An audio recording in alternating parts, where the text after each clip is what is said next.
네, 국정감사가 끝을 향해 달려가는 가운데 고발 사주 의혹과 대장동 의혹을 둘러싼 여야의 공방 더욱 거칠어지고 있습니다. 네, 오늘 여당에서는 구속될 사람은 윤석열 후보다, 야당에서는 이재명 후보를 위증죄로 고발하겠다는 이야기가 나왔는데요. 국회 취재기자 연결해서 자세한 내용 알아보겠습니다. 박초롱 기자. 네, 더불어민주당은 고발 사주 의혹 제보자인 조성은 씨와 국민의힘 김웅 의원의 통화 내용 공개를 기점으로 공세 수위를 끌어올렸습니다. 송영길 대표는 오늘 아침 라디오 인터뷰에서 윤 후보가 대통령이 되기도 어렵겠지만 되더라도 탄핵 사유라고 했습니다. 그러면서 국민의힘이 대선 경선을 치르고 있는 만큼 고발 사주 의혹 수사가 신속히 종결돼야 한다고 강조했습니다. 이재명 후보는 대장동 개발과 관련해 구속될 사람은 윤석열 후보라고 목소리를 높였습니다. 윤 후보가 부산저축은행 사건의 주임 검사였는데 수사 과정에서 대장동 대출 비리가 드러났음에도 문제 삼지 않았다는 겁니다.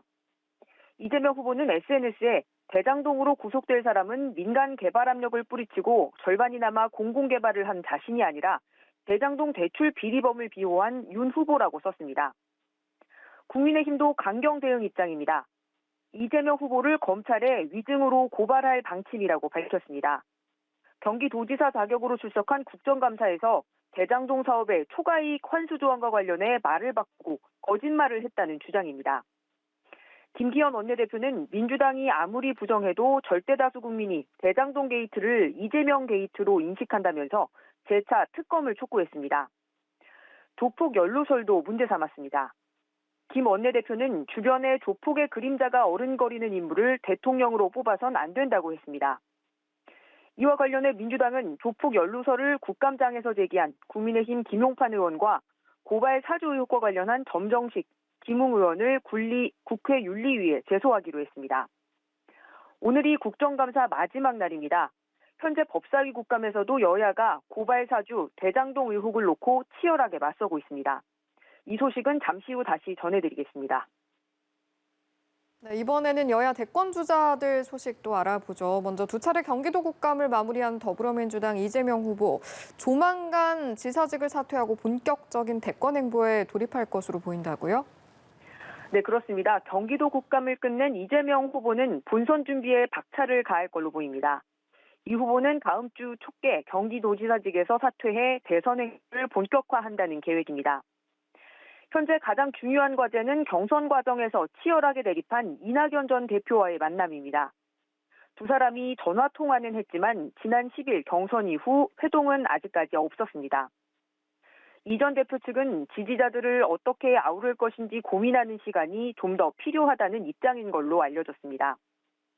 민주당 핵심 관계자는 두 사람이 만나 갈등을 털어내고 단일 대우를 다진 뒤에 이 후보가 문 대통령을 만나는 게 순서일 거라며 이후 당도 본격적으로 선대위 체제로 전환하게 된다고 밝혔습니다.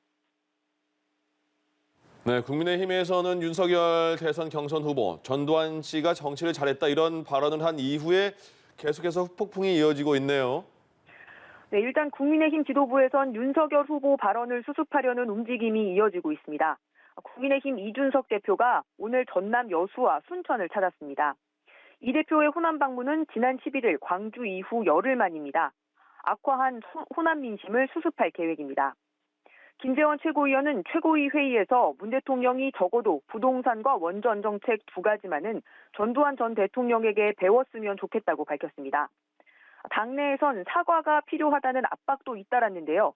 오늘 윤석열 후보가 유감을 표명하는 발언을 내놨습니다. 조금 전 청년 공약을 발표하는 자리에서 전두환 전 대통령 관련 비유가 부적절했다는 많은 분들의 지적과 비판을 겸허히 수용하고 유감을 표한다고 밝혔습니다.